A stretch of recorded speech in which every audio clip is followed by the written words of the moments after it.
So we're gonna do one round here together of overhead flexion, bent elbow, bilateral pails and rails. So using your dowel, stick, golf club, whatever it is you have, we're looking for a stretch sensation on that underside tissue. So think through the tricep, through the armpit. You might have to play with your position slightly, play with the position of the pole that you're holding onto. Essentially, you're looking to find the best stretch you possibly can on the underside of both of those arms. The more you can slow your breath while you try to find this stretch, the better your nervous system will adapt to the pressure we're about to put on it. So the more relaxed you go into an isometric exercise like a pails and rails, the more tissue adaptation that's likely to happen, because the calmer your nervous system is, the better it understands what you're trying to tell it.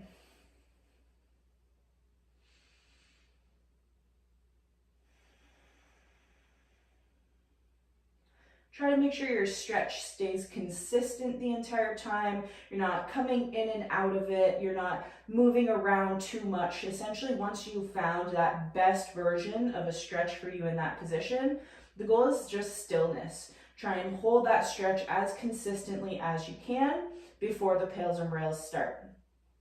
So to pails, we're going to start to drive the elbows into the block. And for rails, we're going to attempt to lift the elbows off of the block. Now, because of the position we're in, no movement is actually going to occur. We're just going to create intention behind the tissue that's under stretch. So think about where you're feeling the stretch right now. We're going to start to build our pails effort by starting to drive the elbows into your block using the tissue under stretch. So start to push at about 20% effort and then build a little bit more.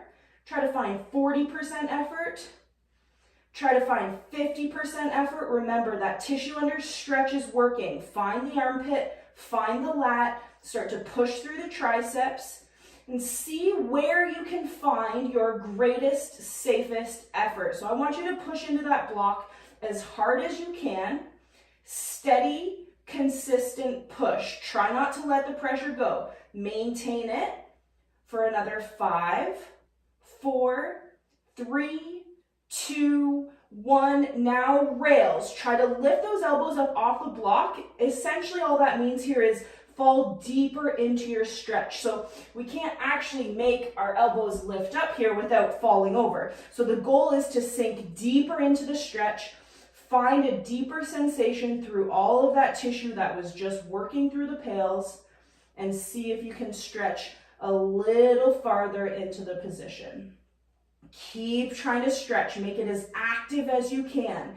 Actively pull yourself into position for 5, 4, 3, 2, 1. Relax the pressure, but try to hold the stretch. So now we're just trying to maintain this new position if you came into one. See if you can hold it for another 30 seconds. And then repeat pails and rails as many times as prescribed.